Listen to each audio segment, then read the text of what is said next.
पानी तरेला तपाथर भी हट जाला। बात कैसनो होखे पटावला से पट जाला। बात कैसनो होखे पटावला से पट जाला। कहे श्री राम के चुमुक ऐसन सट जाला।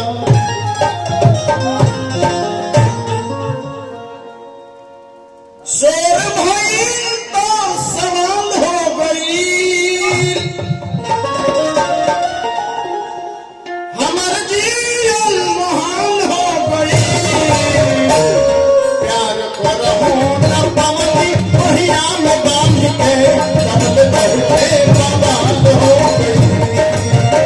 प्यार करहु न पवनी पहिया में बांध के कमल बहुते बवाल हो गई।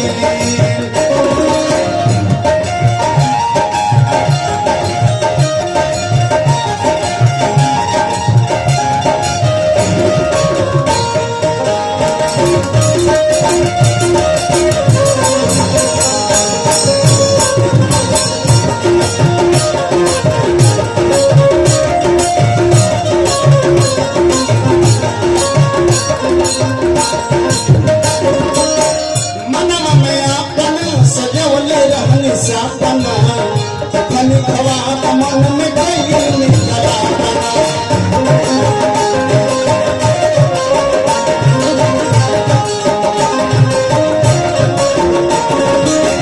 मन में अपना सजौले रहनी सपना तखनी खवाब मन में गई निकला।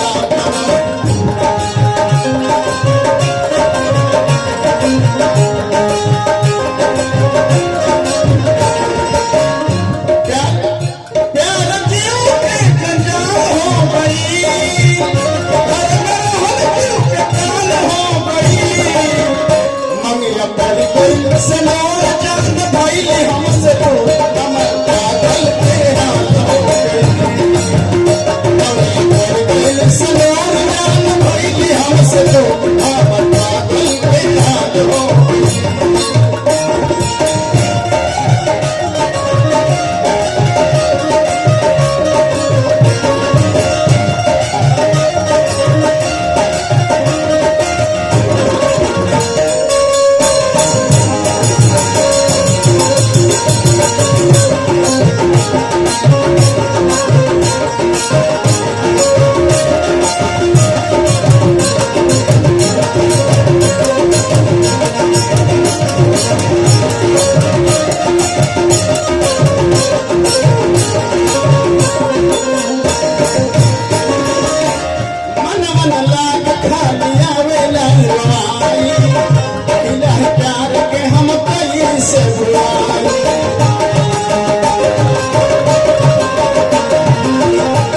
हो